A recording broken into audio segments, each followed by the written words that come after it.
dhalintii wadankay maqal adaan ku dhawaaqayaa wax maqal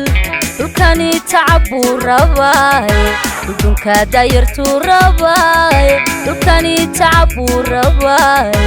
dhulka dayartu rabay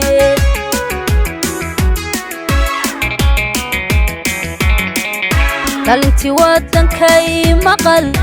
adaan ku dhawaaqayaa waxaan idinku wareejin doonaa maxaan ku dhahday agaasimaha shaqo qaran waxaan sii dardaaranaa in yaroo dardaaran waynu soo dhamaysanay waxaad tihiin dhalinyartii gobolka saaxil sidaynu hore ugu soo ballannay waa inaad ku sifowdaan dabeecad wanaagsan aqoonta oo idinka muuqata oo hadhow la idinku xantoo la yidhaahdo waxaa ugu fiicnaa inamadii shaqo qaranta ee ka soo galay gobolka saaxil disibiliin fiican aad la timaadaan kollayta qaabka loo meel keliya inidaan wada joogin baa dhici doonta waa laydin sharixi tababarku aniga dugsigan waxaa igu dambeysay 82 baanoo arday laysoo raafo halkan lay keenay maalintii halkaa animi 6 nin baa saxan iyana loogu wada riday dabool weyn oo tashti baa raashin loogu wada riday markaasaan biyara soo qaatay oo waan farxashay gacanta intaanan gelinin bay dhameeyeen nimankii kale waan iska sii farxashay xilligiisana cuntaa kuugu xigta taasi waxa weeye tababarkii naftaada yani waxa lagu sii tababarayay waxay ahayd inaad u adkaysato wax kasta marka innagana waxa naga rabaa baasha adag maanta ma jirtaan u maleynaya bale laakiin kollayto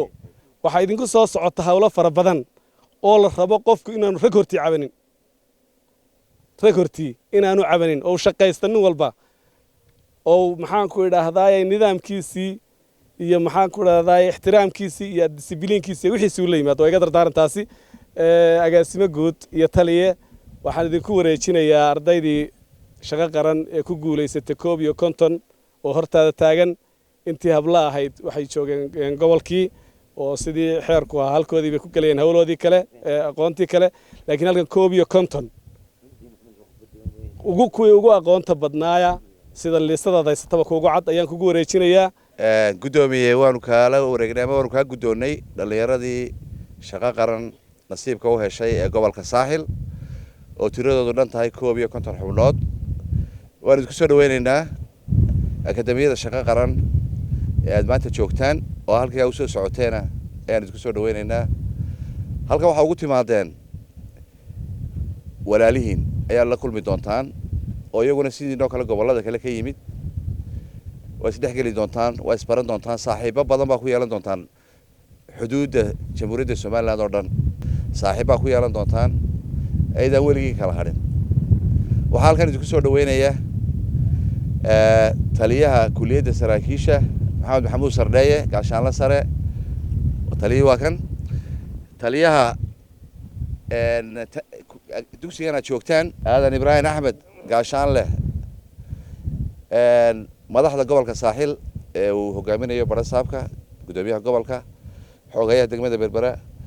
banduulaha ciidanka qaybta booliiska ee gobolka saaxil saraakiisha iyo macallimiinta ciidanka ee macallimiinta idin noqon doona halkan taagan madaxda kale dhammaantood way idinku soo dhaweynayaan waxaa la idinka rabaa muddada halkan joogtaan maanta laga bilaabo waxaa la idinku dhaqayaa sharciga ciidanka iyo ka civilku way kala duwan yihiin shacbigu xorriyado badan oo lahayd markii aad shacbiga ahayd waad luminaysaa intaad halkan ku jirto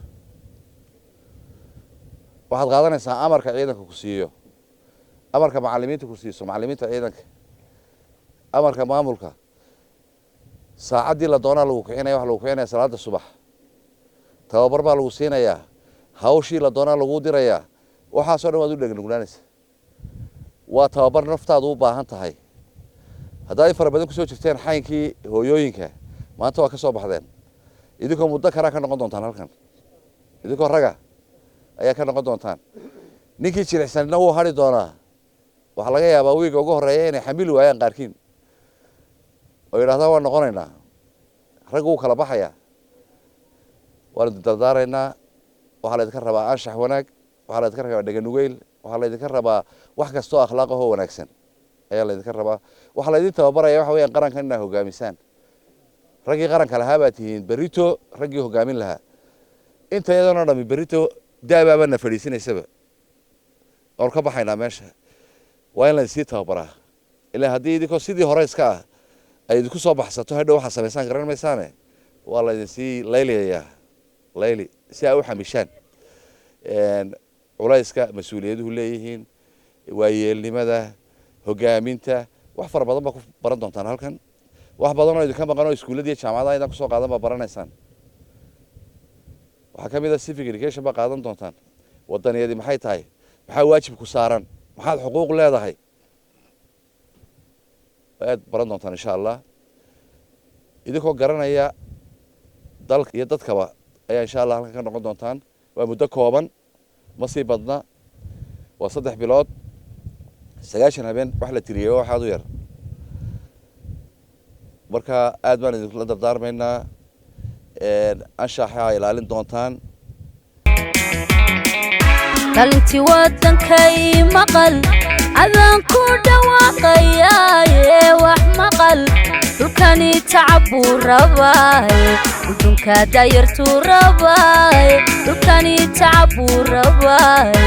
udunka dayartuu rabaaye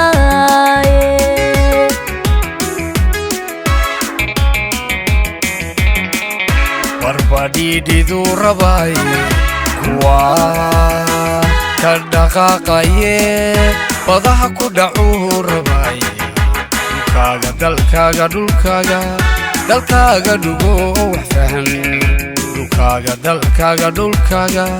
dalkaaga dhugo wax fahan